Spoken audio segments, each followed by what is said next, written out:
Hey, what's up, y'all? This is Rodney, and I'm back, and I wanted to go ahead and give my quick review over Chasing Atlanta. This episode was good.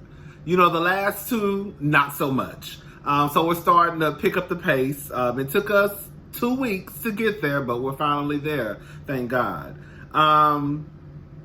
Let's go ahead and get into it because I have some things that I want to say. All right, so Q, he's in Los Angeles. He has a gig at AfterBuzz TV. He's interviewing, I forgot the black girl name. She's really, really pretty. But I think she was his co-host. He was interviewing Zell and Paris from Love and Hip Hop Hollywood. You know Paris. You know that bitch like to steal. Remember she was taking K. Michelle. What was she doing? Allegedly taking K. Michelle's debit card and like buying Uber rides or something. And then she tried to act like because it wasn't a high dollar amount, she wasn't stealing. Some crazy shit like that. Girl, I don't give a damn if it was $1.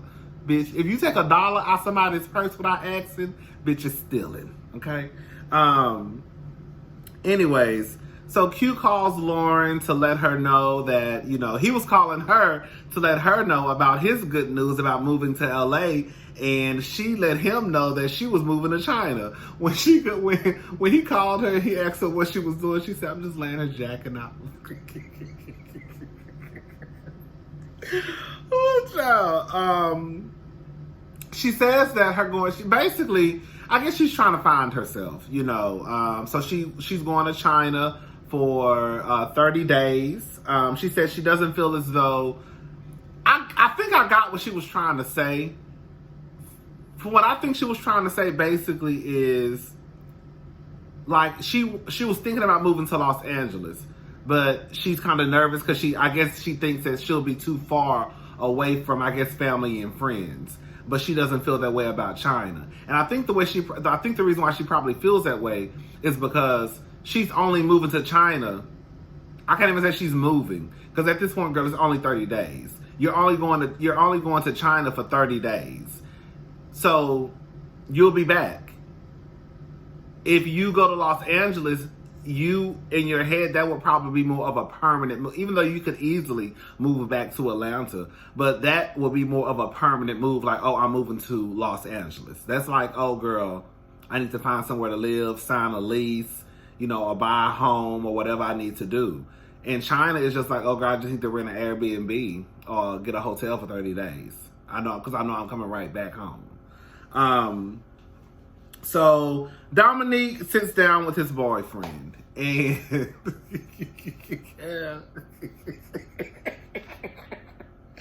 I like Dominique. Dominique, he messy as hell. So far, I will say this much. So far, I like everybody on the show. You know, when I remember when Chasing Atlanta, did I say Dallas? Chasing Atlanta first came on, I did not like. Then she went by Jalen. I did not like Jalen. When I tell you, I did not like Jalen. I did not like. So this is probably the first season where I've actually grown. Like, oh, Jalen may seem like an okay person. I did not like Jalen. Who else I didn't like? I can't remember, but I know I did like Jalen, child. But Dominique sits down with his boyfriend to discuss couples goals and personal goals, and you know, just to make sure they're on track to achieving whatever, you know, needs to be achieved. Now this is where things kind of take a left for me, okay? So his boyfriend name is Anthony. Dominique wants to be married. Anthony doesn't mind being married to Dominique, from what I gather. But before he proposes, he wants Dominique to meet his mother. But his mother doesn't know that he's gay. Now, I said, I don't know how, I said, baby, that's a goddamn lie, because as many times as you done swung that ponytail on the top of your head and popped your neck and twisted your neck, honey, oh, baby, she know you one of the girls. Oh, she know you a full-fledged punk. Girl, she know. She know you one of us. She know you one of the kids, girl. Because the way you keep flashing, the way you keep bobbling that head, and girl, that ponytail keep flying everywhere. She know. But that's neither here nor there. But I don't think it would be a great idea.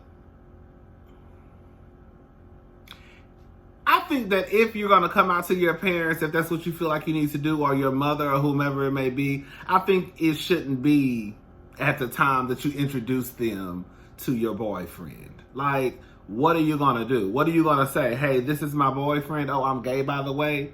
Oh, I'm gay. Okay, well, since I just told you, let me go ahead and tell my man so you can meet him. So you can. I just don't know how that would work.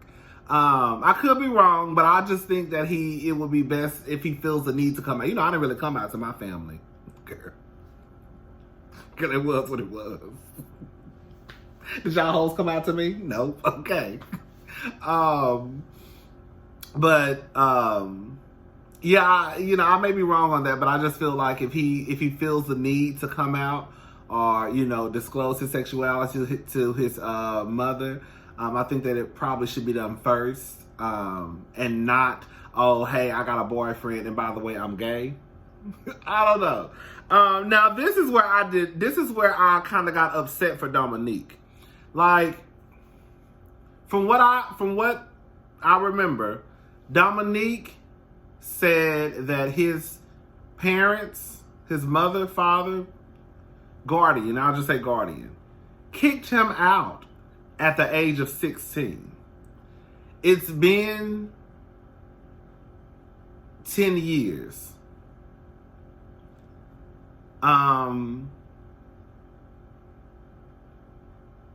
First of all, I feel like somebody lying about their age. Because I could have swore that boy said that he got kicked out when he was 16. But then when he said his age, he said he was 29. And it sounded like he was about to say his boyfriend was 24, but he said 26. Dominique, are y'all telling the truth about y'all age? I don't know. Maybe I'm off. Maybe I'm trying to look for some mess. Anyway, y'all know I'm a little messy sometimes. I don't think that Dominique owes his family a goddamn thing. Like, at the end of the day, fuck his family. Girl, fuck the family. The family fucked my husband. Shout out to Faith and Terry from Soul Food. His parents, or whomever it was, kicked him out. So, I don't give a damn if it was 30 years later. Yes, you shouldn't want to hang on to that anger for that long, but I don't have to sit down and talk to a motherfucker who threw me out on the goddamn street like a bag of trash. If anything, they need to be trying to make it right with me, not the other way around. Them hoes kicked me out at 16. I didn't kick them out. So while I get, it has been 10 years and you don't want to walk around with that much anger and hurt inside of you, I also don't think that it's Dominique's response. I also don't want to take away from the fact that Dominique probably still feels some type of way about being thrown out on the street as a fucking child. That's why it's always best, if y'all can help it. Let me say something. For everybody out there who watch, everybody who, I know a lot of people don't watch my Chasing Dallas and Chasing Atlanta reviews, which is cool. This is for us. This is just for family. Okay? If you are gay, if you are lesbian, if you are trans, as hard as it may be, the best advice I think I can give you is not to come out until you don't have to depend on anyone for survival. Once you leave the nest, I will say, girl, fly, fly, fly away. But if you can help it, I know some people can't help it. If you can help it, if you can try to keep your sexuality under wraps, I would say do so. At least until you can graduate from high school and get the fuck up out that house. Because the last thing you want to do is, come out and, you live with people or your parents and they kick you out on the streets and you have nowhere to go. So, if you can help, keeping,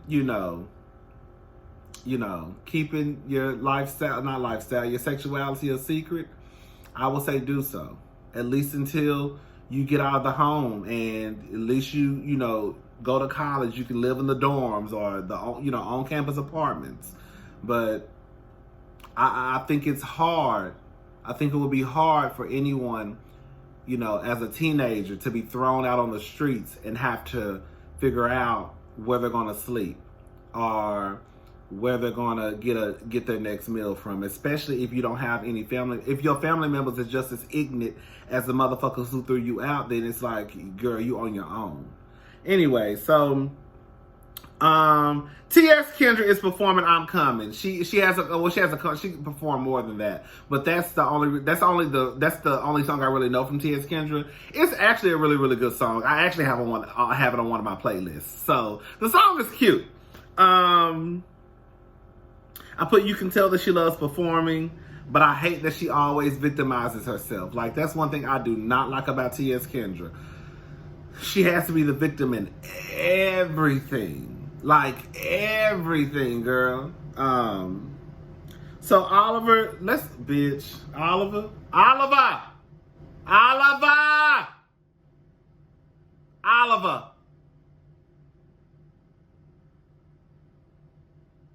I got something for your ass. When Oliver's mother came over, she has the key to his apartment, and she just walked in, I guess, and he was like, "What if Trey was busting me down in here?" Him and his mother seem like they have a very, very close relationship. I think she's a lesbian. I think he said that last season. I'm not sure.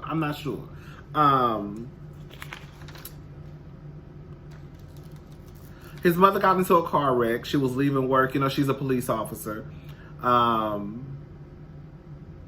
Okay. So Oliver, this mess between him and Q. Let me repeat the story to y'all, and y'all tell me if I have it right. Let me take a sip of my cocktail, baby.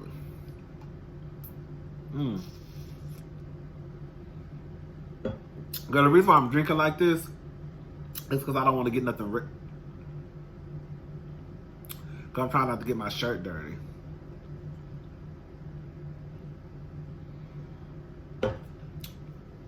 Okay. So anyways, it's not strong. Girl, ain't got nothing in that cup of vodka and a little bit of juice. Damn, girl. So this is how the story, from what I understand, goes. Q got upset at Oliver because Q says that Oliver went around telling his business. And allegedly his business was he was homeless. He didn't have anywhere to stay. Or not that he didn't have anywhere to stay, but he got evicted from his apartment. He was homeless, basically. He didn't have a place to call his own, pretty much. Oliver, you sound like you full of shit. And I'm going to tell you why.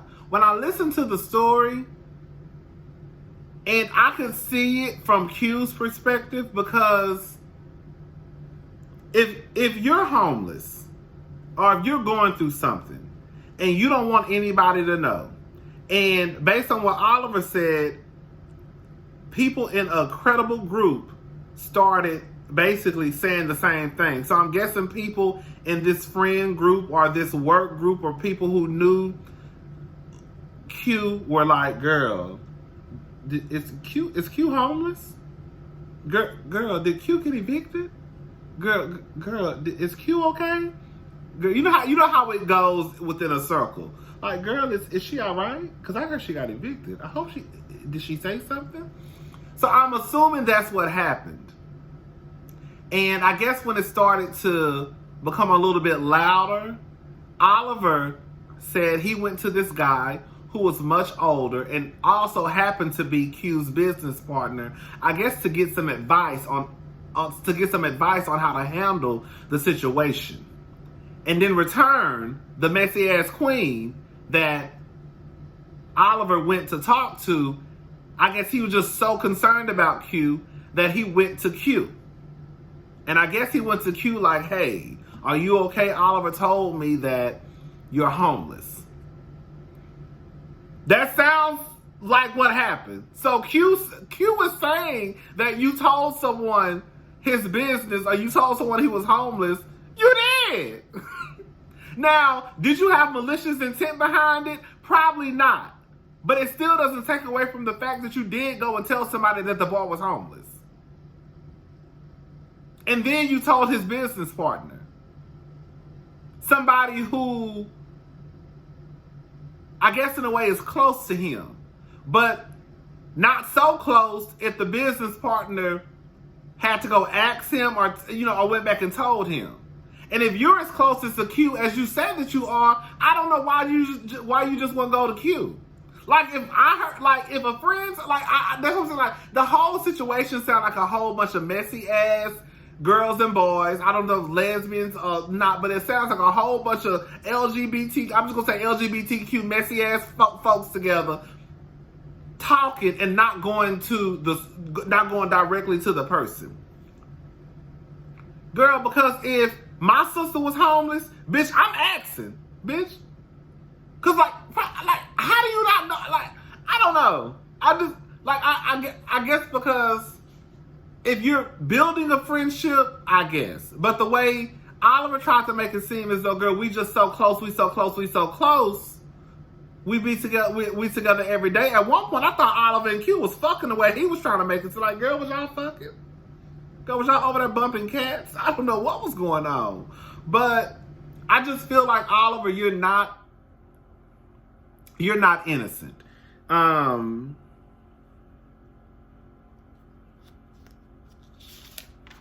You're not innocent at all. Like, you helped spread the lie.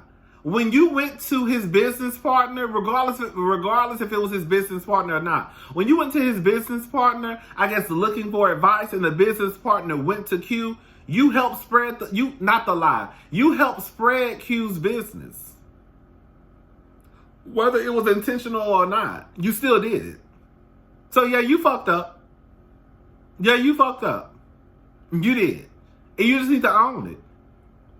Damn, I fucked up. Damn, I didn't think about it. I didn't think that me going to the business partner was me spreading his business. Yeah, you spread his business because guess what his business partner probably did? Went and told somebody else. And if the business partner was going to go directly to Q, bitch, you should have just went to Q your damn self. Anyways, so Lauren, she's in China, doing big things. I used to, like I said, I never liked that girl. I just never liked what she gave through the screen. But I will say, you could tell that she's she's made some mistakes, and she's trying to learn from her mistakes, and, just be a better businesswoman. So, I can't really get mad at her because, not even get mad at her because it ain't nothing for me to get mad about. But I really can't talk about her because at the end of the day, even though she has made some big business mistakes, and I've heard people talk about them not receiving, their hair. Hopefully, the bitch didn't get sued and people just charged to the game. I mean, I would have looked for the bitch and stopped the shit out of them.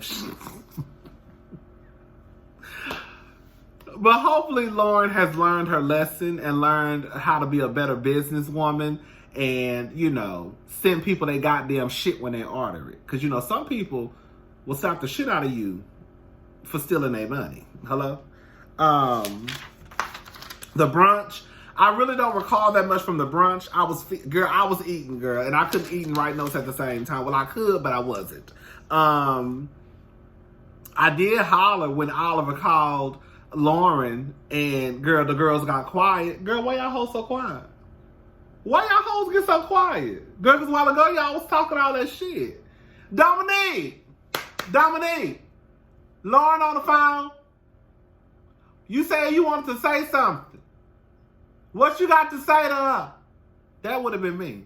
Because, bitch, you've been talking all this shit since I met you. Let me just ring her phone so you can say whatever you need to say. So you can stop talking about my friend, girl. Stop bringing her name up. Now, everybody.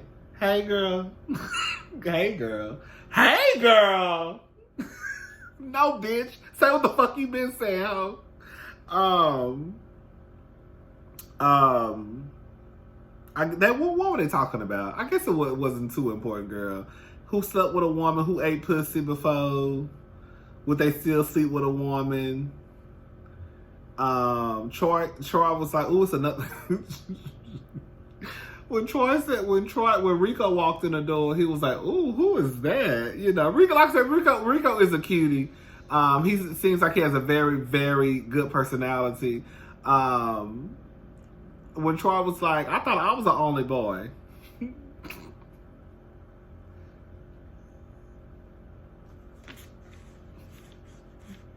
You was okay.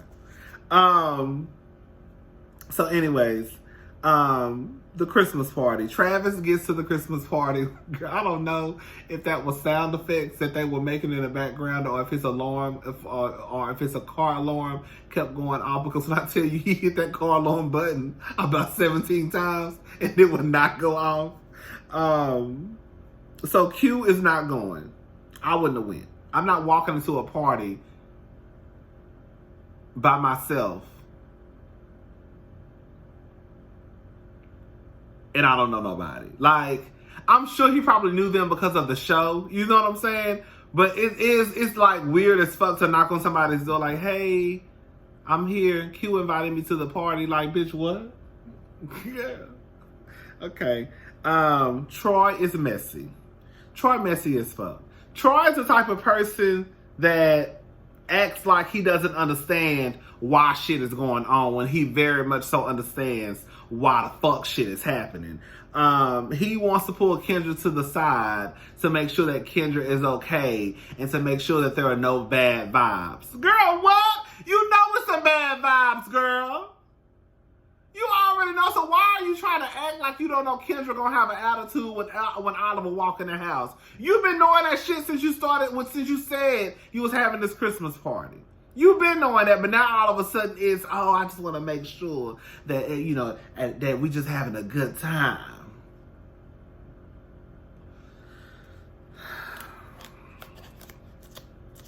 This review getting too goddamn long. Kendra, I don't know. I just feel like Kendra's, I don't know, child. I just feel like, I feel like Kendra just want to be mad. Like, first you was mad because they was telling people you was wearing an orange jumpsuit. Then you was mad because they said the reason why your ass was in jail. Then you was mad because Oliver said that you was late, even though he changed the date. But even if he changed the date and you agreed to the change, the date being changed, it still doesn't take away from the fact your ass was late if you were. So even if you were supposed to meet up on the 13th and he said, oh, hey, do you think you could come on the 14th at 4 o'clock and your ass walked up at 6 o'clock, bitch, you was still 2 hours late because you agreed, okay, we can meet up on the 14th. So I'm not exactly sure. Like, I don't know. I don't know. I feel like at this point, Kendra just wants a problem with Oliver. Like, I just want a problem with him. One of y'all mentioned in the comment section, it was a long comment. Basically, they not handling their business right. That's pretty much what it is. Like, at the end of the day, like, y'all out here doing songs. You ain't signing no contracts. You ain't getting no paperwork done. But then you tell the motherfuckers to take me off the song. Like, you did a song with no contract. Now you mad at the person, which is childish. Now that is low-key childish when you think about it. It's childish as fuck on all of them part because you did the song without no paperwork, and now you mad. Like, that should have all been taken care of before you did the work, right? I don't know. Anyways, so Oliver arrives at the party. He pays Kendra dust, and Kendra cannot handle it. When I tell you, baby, Kendra was in that corner, girl, excuse me, smoke coming out of that bitch ears like, mama, calm down. And the thing is, this is the real tea. Whenever you know you getting the best of a bitch, you good. Like, I'm sure Oliver was like, yeah, bitch, I'm getting that good. Because I know he knew. Like, you could tell she was, girl, they in an apartment, girl. It's not like they in this big mansion. Like, I'm looking at this bitch mad, legs shaking, fuming, girl, smoke coming out of her ears. And I'm over here eating my chicken, girl. I'm laughing and talking and girl spinning and doing cartwheels and kicks. And this bitch can't even breathe right. So Oliver got the best of Kendra. And so finally they go out and talk. Travis wants to be the peacemaker for whatever reason. Travis, he brings out Kendra and Oliver, and Oliver speaks. He said, hey, Kendra, it was nice to see you tonight, something like that. And Kendra says, hey, Olivia. And Oliver says, see, she calling me out my name. See, this is what I'm going to say, y'all. And I've been said this a long time ago. You know, we all look dysfunctional. We not a look. We all a lot of dysfunctional. Hello? We have a lot of dysfunction within the community, within the LGBTQ community. I already know that. We have some things that we need to get right. And one is, you know, respecting each other, especially when it comes to trans women and trans men, respecting pronouns. But T.S. Kendra, if Oliver, like he said in the confessional, and I agree with this, if Oliver would have called you out of your name, bitch, you would have had a fit. You calling him Olivia, but let him call you Kenneth or Matthew or whatever your name is. Girl, you would have been ready to tear that whole apartment complex up. I've been saying the same thing. Even when T.S. Madison used to call Wendy out of her name, like Wendell. And I used to giggle, I'm not going to lie. But when she used to call Wendy Wendell, Bartholomew, Rufus, Clive, Davis, something like that. And I used to be like, okay, you calling this woman out of her name, but when she come back and call you Timothy, then it's going to be a problem and everybody going to be off of Wendy's head. But let's just make sure we got who disrespected who first and how they disrespected that person. So I just think that some roads you might not want to go down. Like wrong road, T.S. Kendra. Wrong road, T.S. Madison. Stop calling people out of their names if you don't want nobody to call you out of yours. Now we can be sisters and girls all day. That's fine. But see, got me call that boy Olivia. If Oliver has made it a point to say, don't call me Olivia, and you continuously call him Olivia, and he call you out your name, charge it to the motherfucking game. That was it. Oliver leaves. Kendra still sitting on the porch mad. She finally go back in the house. This is some hood shit. This is some ghetto shit. Bitch, you just got out of jail. Sit your ass down. You just got out of jail and about to go back. I like Kendra. Go stream her album, y'all. I'll talk to y'all later. And stream Oliver's music, too. He got some good songs.